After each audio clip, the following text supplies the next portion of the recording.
Hey guys, how you doing? Sorry, Alex, Leon, nice to meet you. We're going to be talking about a few cool things today. Let's kind of spin to the next slide. So a bunch of demos we've got lined up for you today, and just fair demo warning, Alex is going to do one live. So we're taking bets over under for the demo gods. So a couple of tenets to start with.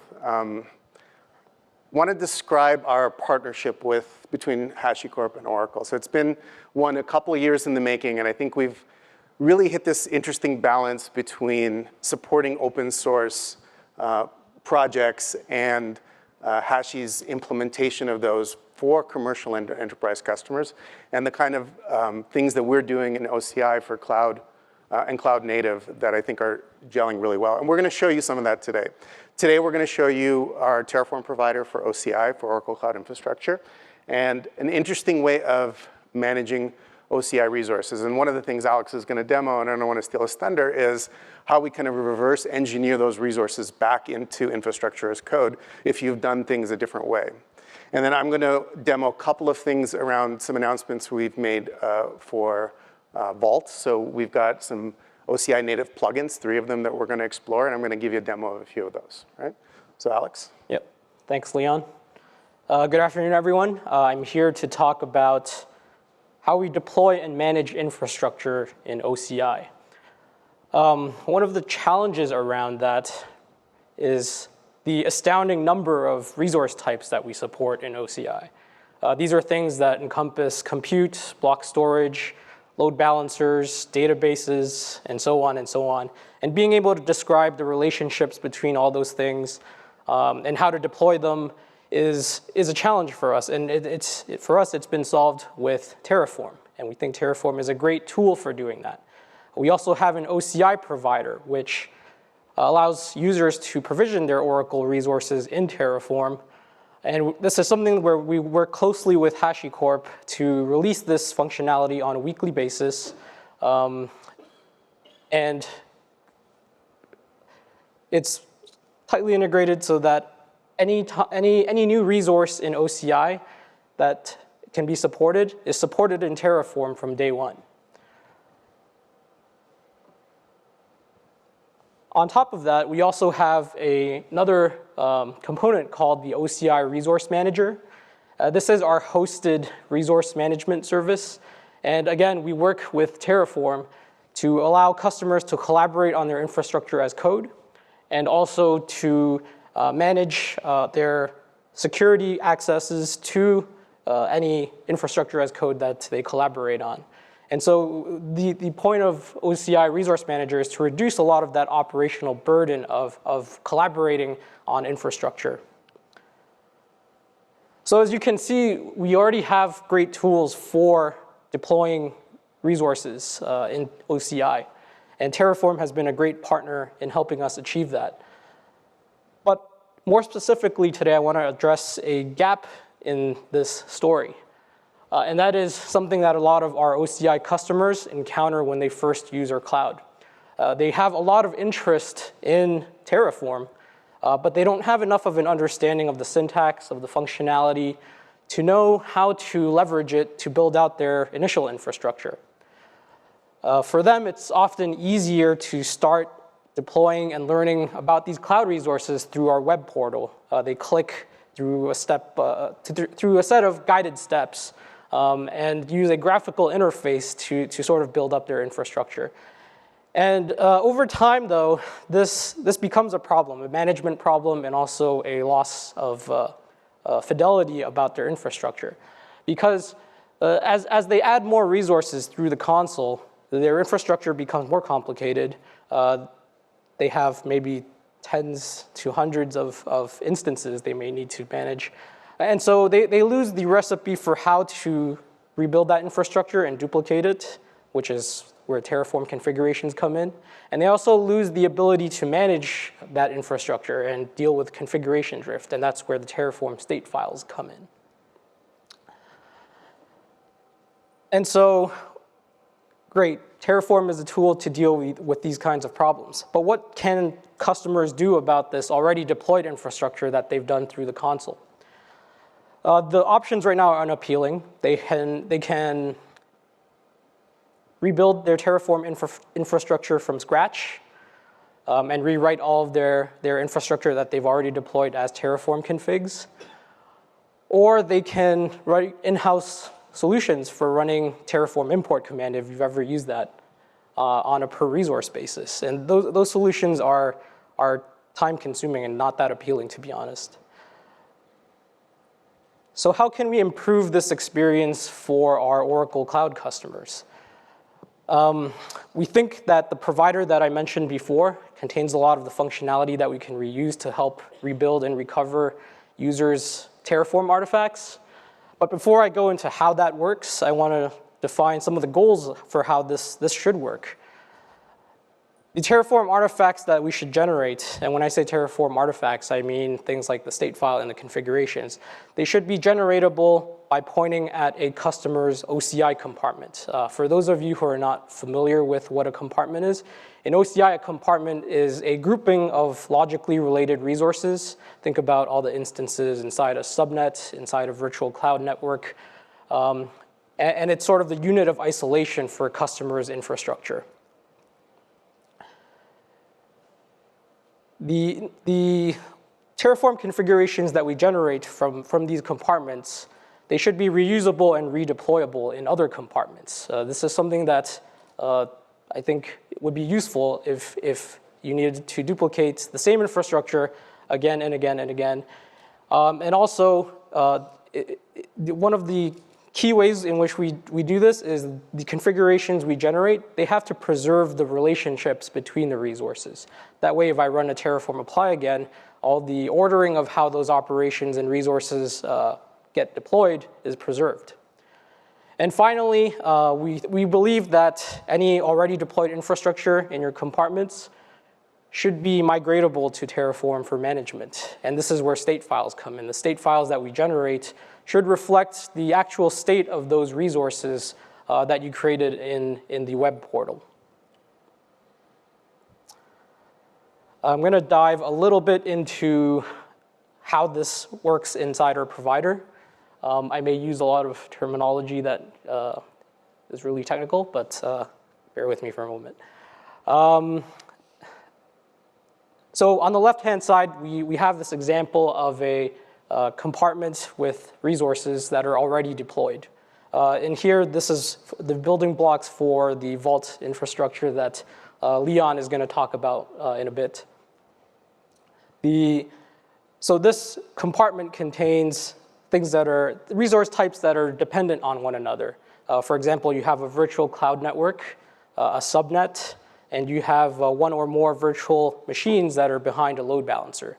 And these things are dependent on one another in the sense that I need a virtual cloud network first before I can build out a subnet. And I need a subnet before I can attach instances to it.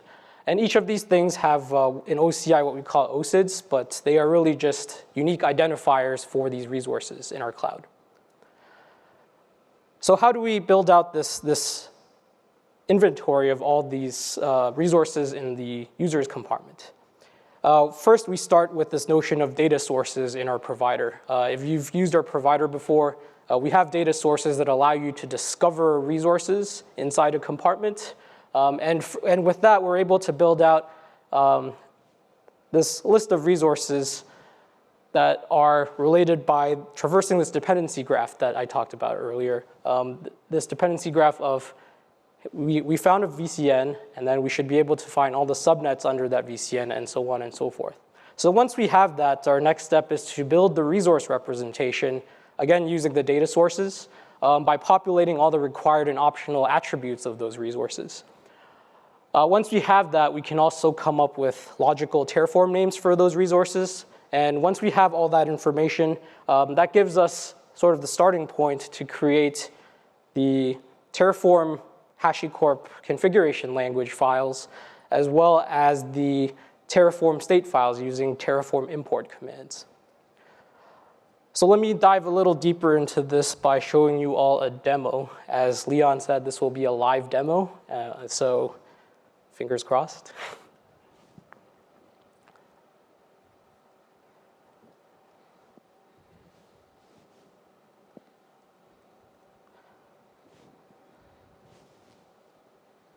So for this demo, I've provisioned a set of resources in our web portal already.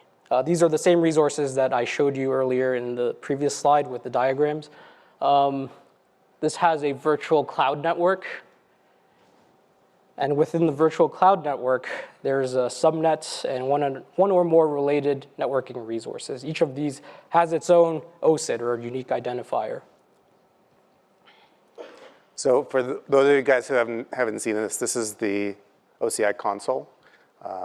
And just a little, next week we'll be announcing some pretty cool stuff at Open World, which will give you guys all, I'll say, costless access to these resources. So check it out. You'll be able to get some cool stuff next week. Yep. And so we have this, all these networking resources here that have already been provisioned. And under these networking resources, we have associated compute instances as well.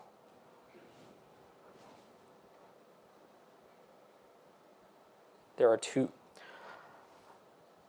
And so for this demo, I'll try to create the Terraform configurations and state files from this already deployed infrastructure. And the way we do that is through our existing Terraform OCI Provider. As I mentioned, this provider is something that we release on a weekly basis in HashiCorp. And so if folks in the room want to give this provider a try, I can share the details with you later. And you can see that the extension of this command contains a command to run. So here we export the compartment that we want to generate these configs for.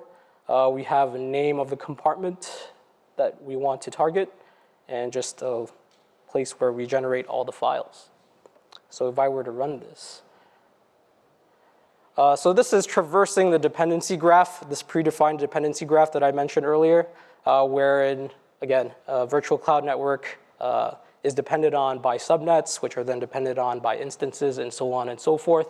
And when it's done, you will see a summary of all the different resource types that we were able to discover in that compartment. We have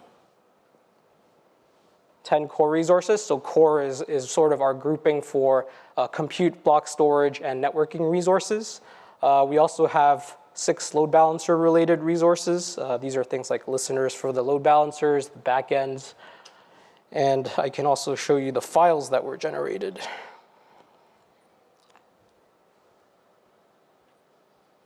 And so in the core file, you'll see that we have generated the HCL syntax for 1 or more instances that we were able to discover. This syntax is compatible with both Terraform v0.11 and v0.12. So if you haven't moved over to v0.12 yet, you can still use these generated configs.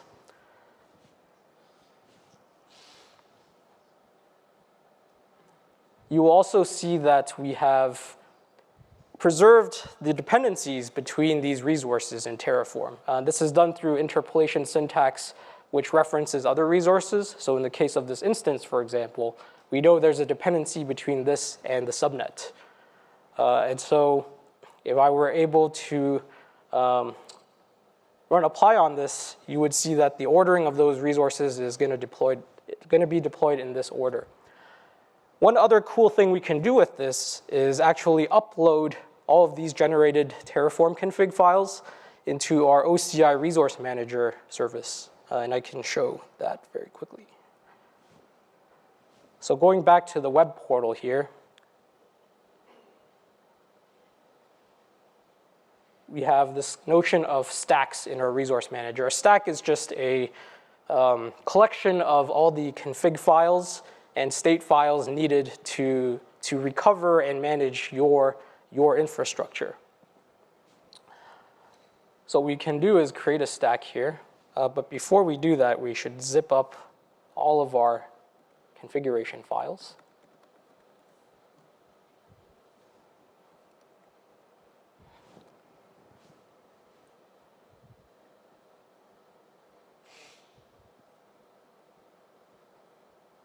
Once we have them all zipped up, we can upload them into the stack. What you'll see are a set of parameters that the resource manager was able to detect, or variables that they were able to detect from the Terraform configs. For example, here is a compartment OSID. This is an identifier for you where you can change the OSID you want these configs to target. Say you want it to duplicate this infrastructure in another compartment. Modifying this value will let you do that.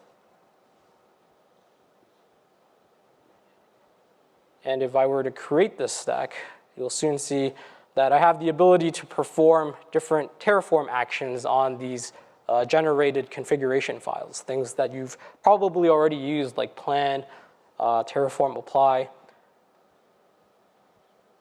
And so we can run a plan command here.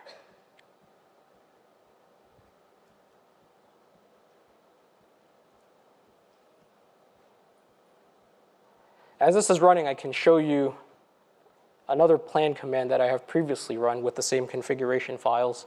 What you see here is output that you would expect in a Terraform plan command that you ran locally. And you'll see that when running in this config, it's planning to add 18 resources. So there's something missing in this demo right now, which is I've already created those 18 resources in the console. Why is it telling me that I need to create them all over again, right? And this is where the state file comes in. And so for the next part of the demo, we'll actually generate this state file.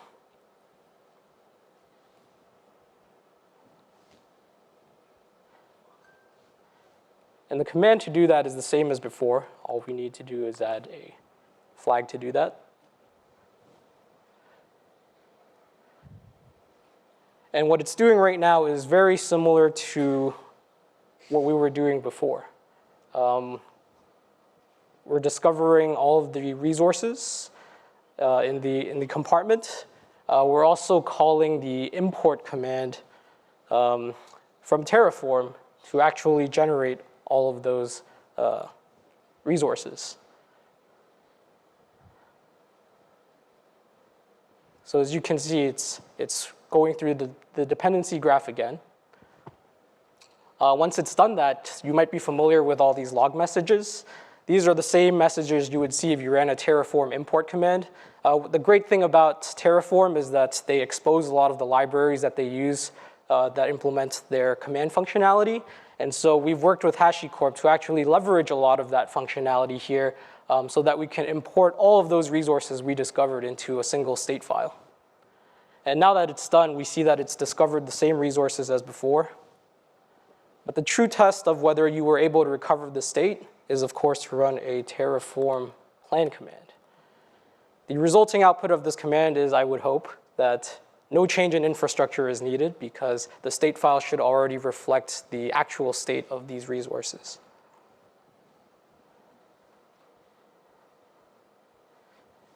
And so it shows that no changes are needed. Another thing we can do with the state file now is because it's officially managed through Terraform, we can actually start making changes to the infrastructure outside of Terraform and see how it deals with configuration drift. One way we can do that is through a command line tool that OCI also has called the OCI command line. With this command, we're updating the display name of one of the virtual cloud network resources that we have in our compartment. And we'll see whether it's able to detect this configuration drift. Again, I want to emphasize this is something that's happening outside of Terraform.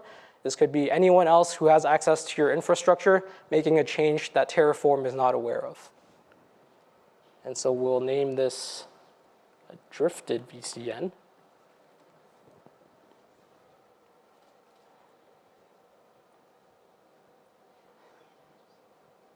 One of the things about doing a live demo is you're at the whims of the network connections. So it's updated the display name of this resource outside of Terraform without Terraform's knowledge. And if we were to run a Terraform plan again, you'll see that it's detected this drift from the configuration, and it's now saying that I want to move back to what my configuration said. And so at this point, you can start adding new resources to your configs, start building out your infrastructure even more using Terraform. And so I think this is a great tool for that right now.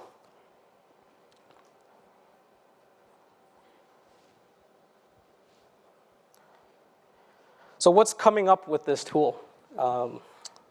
Sorry, it's showing up? All right. So this functionality is currently in preview, but we do plan to release it as part of the official Terraform OCI Provider in November.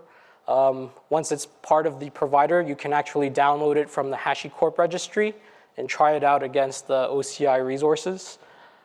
And if you're interested in accessing an early version of this functionality in our provider, please reach out to me. My email address is there. And so with that, I'll hand it back to Leon. Thank you, Alex. That was super cool. Well, and the fact that it all worked on Wi-Fi is cool. Just before we get into this, we've got about 13 minutes. I just forgot to mention one thing. We're actively hiring lots of people. So for those of you guys who are interested in an opportunity with Oracle's next generation cloud, hit us up on LinkedIn, and we have a couple of our team members here who would love to answer any questions you might have. So let's talk about Vault and our new plugins. Today, go ahead, Alex.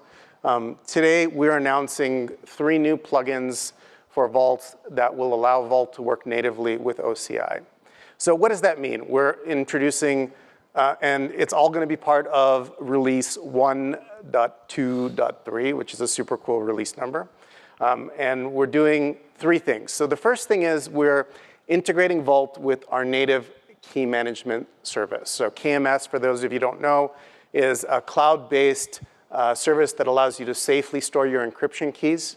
And in our case, it's stored and backed by FIPS compliant HSM hardware. So it's a hardware security module.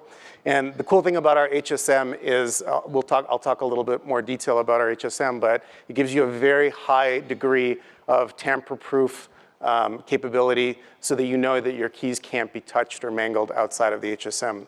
We're offering an identity plugin that allows you to, Vault to understand OCI identity and talk about things like principals. So IAM principals for us are users, instances like virtual machines, and also other types of resources like Docker containers, for example. And then we're also announcing the ability to store your secrets securely and durably in our object store. If you guys are familiar with S3, this is OCI's version of a key value store that's highly available, highly redundant. And the cool thing about this plugin is it enables HA for Vault. So I'm going to show, if we can get time to the demo, I'm going to show you guys how we do leader election with Vault using object store as the back end. Let's go to the next slide. So KMS plugin allows for automated unseal of your Vault. So as you start up and initialize Vault, you have to go through this initialization process. And so normally that involves 3 people getting together and taking part of their key material, and you kind of assemble it all together. And that is an operational headache. So with Unseal, what we're doing is allowing KMS to store the encryption key, the master key for Vault.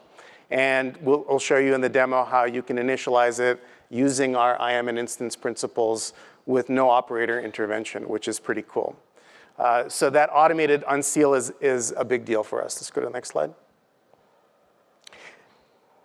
And then the identity plugin allows, so we talked a little bit about this identity already. Could you go to the next one?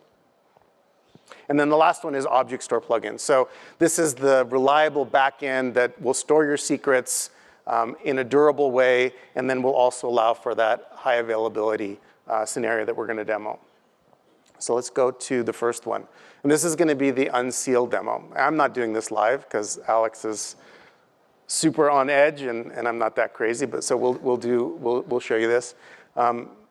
Let's hit the video. So this is our console, as you guys saw before. And the first thing we really need to do before we can show you the Unseal capability is show you how to work with a KMS key. So we're gonna do that right now. So we have to do that by navigating the menu here and going into security and key management.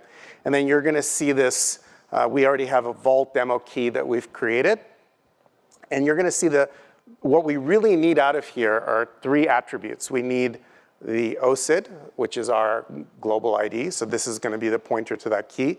And then we need the management and encryption endpoints. So once we have those 3 assets, we can then go into our plugin configuration file, which I'm going to show you in a second, and configure the key management plugin to use this cloud-based resource. So let's take a look at how to do that. So I've got 2 nodes up here. I've got node 1, which is my primary. This is going to be my master. And then I've got node 0, which is our failover in this case. So I want to start both of them. But before I do that, let's take a look at the config file. So I've got my key ID that I've entered. And then I'm also showing the crypto endpoint and the management endpoint. And all of these 3 things are really important for the plugin to function correctly. So let's start up Vault. Let's start it up as just a regular server. And we're going to point to our configuration file. So what does that do? Well, so we've got, great, it started up, but we can't really use it yet. We can't use it because it's still sealed. Let's take a look at the configuration. We'll show that to you in just a second. So we have both primary and secondary running. So you see in the status that the thing is sealed. And so we can't really get it running. So now we're going to do an init. And the init is normally where you would have to use that 3-person multi-factor algorithm to get operators to open up and unseal a vault. But here, because the key material has never left KMS, we're able to do this so automatically using a combination of instance principles and our KMS plugin. So now we've got an unsealed vault, and we're ready to start working. So that's kind of demo number 1. And Alex, can we go to the next one?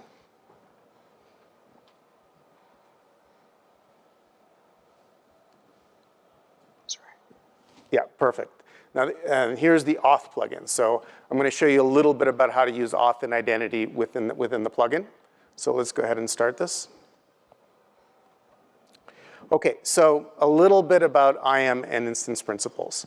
Before we can actually get to how Vault uses these principles to do its job, let's talk a little bit about what these principles are and how we use them. So what I'm showing you right now is something called a dynamic group. A dynamic group is nothing more than a set of resources that we will reference as a security group, essentially, with its own OCID. And things will be part of that dynamic group. But we'll be able to associate that group with something inside of Vault. And in this case, we're going to associate it with a policy. And I'll show that to you in a second. We don't have time to go over a lot of the IAM right now. But if you ping us later, we'll show you where all of the documentation is for IAM.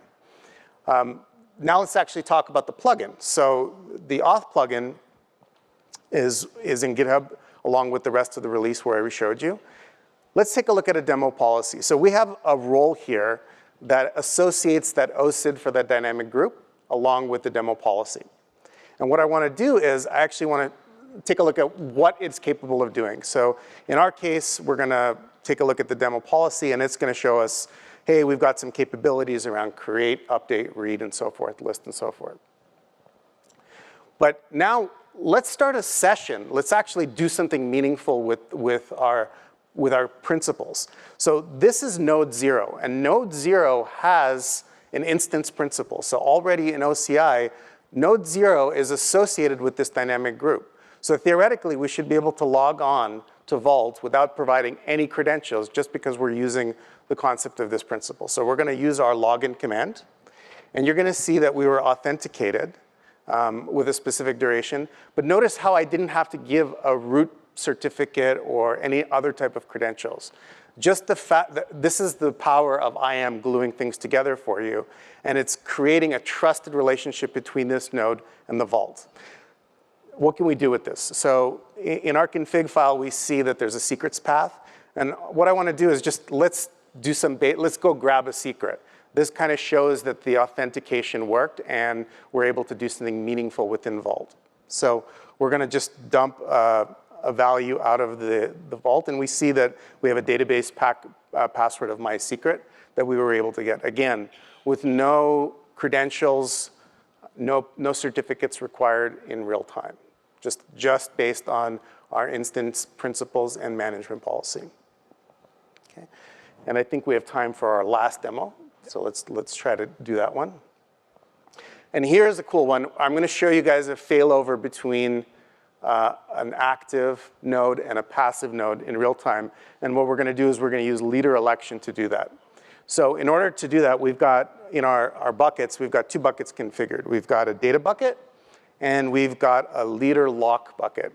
And the data bucket's just used for storing secrets. The leader lock is what's going to be used for figuring out who needs to be the master and who needs to be in standby HA. Right? So we've got some policy, again, in IAM that sets this all up for us, some detail that basically allows these buckets to be associated with the dynamic group that we were just talking about. Again, object storage details are on the site. We can talk about it after this session. Let's actually do the demo now. So we've got 2 environments. We've got node 0, and we've got node 1. And you'll see that node 0 is configured for storage. It's HA enabled, and it shows, and we've got the configuration value around where the leader lock is going to go. Okay? And what we're going to do is we've got them both started, right? So I think they're both in started mode, and the node on the left has the actual acquired lock, which means it is currently primary in the cluster. And what I want to do is, in this demo, is I want to figure out how do we shut down node 1 and have node 2 pick things up kind of nicely and automatically. So let's take a look at vault status. And you're going to see that in both of these cases, here's the HA cluster.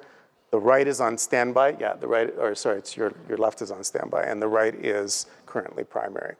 So we hit Control-C on the primary, and what happens? A couple seconds later, the HA picks up its config and says, hey, I just acquired my lock. It did so through object store on the OCI backend.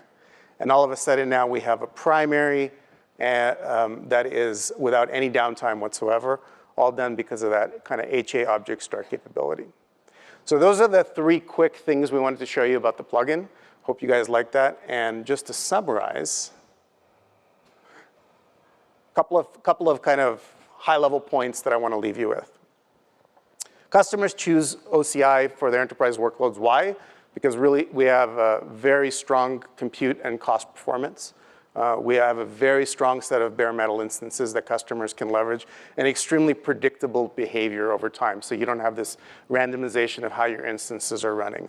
And we have the world's best autonomous, self-healing, self-patching database that requires no downtime. And so now, this is a really cool announcement because we can take the power of Vault, where customers are using Vault to do its encryption and secrets management, and integrate that into an enterprise platform that customers need and are using today. And Alex, what would be the one point that you would leave folks with from a Terraform perspective? I would say that for folks who are already using Terraform, or any tool for that matter, in which you love and know how to use it, OCI can provide those tools for you to deploy and manage your resources. Thank you, guys. And LinkedIn if anyone's looking for opportunities. Thanks very much. Thank you.